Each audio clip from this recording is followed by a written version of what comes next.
यशस्वी scientist याच्यामधला तुम्ही एक फरक आणि किंवा ह्या दोघांची व्याख्या तुम्ही सांगितली याबद्दल काय सांगाल? मी जरा थोडं विस्ताराने सांगतो की सगळ्या देशाचं आपलं उत्पन्न 3.5 ट्रिलियन डॉलर्स आहे. म्हणजे दरडोई उत्पन्न फक्त 2 लाख रुपये एका वर्षाला प्रति माणशी आणि आपण गरीब देशांमध्ये म्हणतो.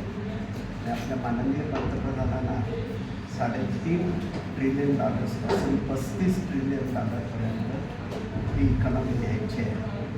आणि हे न्यायचे असेल तर सगळ्या शास्त्रज्ञांनी आणि सगळ्या कारखानदारांनी एकत्र येऊन अगदी छान काम करायला पाहिजे. आणि हे काम करणं अवघड नाही आहे, हे नक्की करता येऊ शकतं. तर ह्याचा आपल्याला प्रसार करून आपण देशामध्ये काय आयात करतो, कुठं कमी पडतो याचा अभ्यास करून प्रत्येक संस्थेने आपली स्वतःची प्रायोरिटी ठरवायला पाहिजे की आपण पुढच्या 2 वर्षात, 5 वर्षात, 10 वर्षात काय करणार. मुख्यतः आपण विद्यार्थी कसे शिकवणार, त्यांना जागृत कसं करणार आणि त्यांना ताकदवान कसे बनवणार या गोष्टीसाठी असं सगळ्या शिक्षण संस्थांनी लक्ष दिलं. आपल्या कारखानदारांना जर एखादी गोष्ट फायदेशीर होत असेल तर नक्की होतं आणि कुठलाही प्रॉब्लेम विज्ञान आणि तंत्रज्ञानाच्या दृष्टीने सोडवला तर फायदा हा नक्की होतो. आपण जर मनामध्ये ठरवलं की असं इनोव्हेशन करायचं, असं इन्व्हेन्शन करायचं की त्याचं प्रॉडक्टमध्ये रूपांतर होईल की जे आत्ता आपण इम्पोर्ट करतो किंवा आपल्या समाजाचे जितके अनंत प्रश्न आहेत तेही सोडवले. समजा पाण्याचा दर्जा किंवा पाण्याची क्वांटिटी, त्यांना जी ऊर्जा लागते स्वयंपाकाला त्या ऊर्जेचा प्रश्न. आपण 35 ट्रिलियन डॉलरची इकॉनॉमी झालो तर 60,000 गिगावॉट आवर्स एवढी ऊर्जा लागणार आहे. कोण देणार? कोळशापासून केलं तर कार्बन डायऑक्साईड निघतो, तर तो कार्बन डायऑक्साईड ज्यादा न निघता आपल्याला ऊर्जा तयार करायची. तर हेच आव्हान इतक्या जवळजवळ 1,000 कॉलेजेसला, 10,000 कॉलेजेसला पुरं पडेल की कार्बन डायऑक्साईड न निघता आपल्याला ऊर्जा तयार करायची. कुठलंही सेक्टर घ्या, हेल्थ सेक्टर घ्या, वॉटर सेक्टर घ्या, त्याच्यामध्ये किंवा सगळ्यात महत्त्वाचा प्रश्न आपल्या देशाचा न्यूट्रिशन, कसा पोषक आहार मिळेल तर तो कोणीतरी विषय घ्यावा. असं ज्या काही आपल्या हजारो युनिव्हर्सिटीज असतील, हजारो कॉलेजेस असतील, प्रत्येकाने त्यांच्या आयुष्यात 3-4 प्रश्न घेतले तर आपण नक्कीच गरिबीतून श्रीमंतीकडे जाऊ. हे तर फारच थोडं माझ्या दृष्टीने उद्दिष्ट आहे.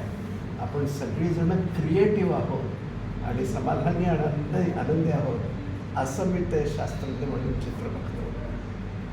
परदेशामध्ये मुलं जातात कारण की तिकडचे ॲम्युनिटी चांगलं आहेत असं त्यांना वाटतं, पण मात्र तुम्ही असं म्हणालात की कॉन्सन्ट्रेट माइंड इज इम्पॉर्टंट, त्याची ॲबिलिटी इम्पॉर्टंट आहे. का असं तुमचं मत आहे? काहीतरी नाविन्यपूर्ण करायचं असेल तर आपल्याला खोलवर जाता आलं पाहिजे त्या प्रश्नाच्या. आणि खोलवर जायची ही जी ताकद आहे ती कॉन्सन्ट्रेशन ऑफ माइंड किंवा मन एकाग्र करण्यानं होतं. नाहीतर खूपच सुपरफिशियली होतो आणि आपण विषय आणि दुसरा विषय आणि तिसरा विषय अशा उड्या मारत राहतो. असं ज्या वेळेला आपलं मन हे सुपरफिशियल असतं त्यावेळेला आपण कुठल्याही प्रश्नाच्या तळाशी जाऊ शकणार नाही. आणि हे मी अनुभवाने माझ्या आणि माझ्या विद्यार्थ्यांच्या आणि माझ्या शिक्षकांच्या अनुभवावरून हे सांगतो. Sir, something about AI, artificial intelligence. हो What is your view on how to go about it? हो, यामुळं आपल्याला खूप गोष्टी आता माझ्या मुलांनाच एक व्यवसाय सुरू केला आहे की खूप जणांना नाडी परीक्षा येत नाही आता हल्ली नवीन वैद्यांना. तर ते नाडी म्हणजे नाडी त्यांनी नवीन यंत्र बनवलं की ती नाडी इलेक्ट्रॉनिकली याच्यावर घेतली जाते मॉनिटरवरती आणि AIच्या साहाय्याने त्याचं निदान केलं होतं रोगाचं. आणि मग त्याच्यावर उपाय काय, व्यायाम काय, योग काय, काय खावं काय खाऊ नये असं ते 10 पानी रिपोर्ट मिळतो त्याच्यातून. आता जर आपण मनुष्यमात्रालाही त्यांची गरज आपण भागवू शकतो असं म्हटलं तर प्रत्येक यंत्राला पण नाडी असते आणि त्याच्यात काय चालत नाही आणि काय चालतं असं AI वापरलं तर खूप खर्च कमी होतील आणि आपण जे प्रॉडक्ट बनवतो त्या प्रॉडक्टचे किमती कमी आहेत. म्हणजे असा मनुष्यमात्राला, इंडस्ट्रीला आणि सगळे प्रश्न सोडवायला. म्हणजे मी काल परवा विचार करत होतो की डिफेन्सला ह्याचा कसा उपयोग होईल आणि खूप होईल डिफेन्सला. तर भारतातले जे जे प्रश्न आहेत त्या प्रश्नाला हे आर्टिफिशियल इंटेलिजन्स हे विज्ञानच असं धरून ते एक हत्यार आहे प्रश्न सोडवायचं. एक हत्यार आहे की प्रश्न समजून घेताना गणिताचा वापर होतो, केमिस्ट्रीचा वापर होतो, फिजिक्सचा वापर होतो. त्याच्याबरोबरच AIचा वापर प्रश्नाच्या मुळाशी जाऊन तो कसा सोडवावा या सगळ्याचा फारच उत्तम उपयोग होतो.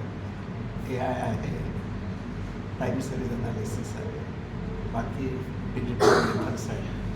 तर ते आपण शिकून नोकरी मिळवणं हे तर चांगलंच आहे. पण नोकरीच्या ठिकाणी सुद्धा जर आपण इनोव्हेशन करू शकलो तर आपल्या देशाला खूप फायदा होईल त्याचा. Thank you Thank you, sir. Thank you so much.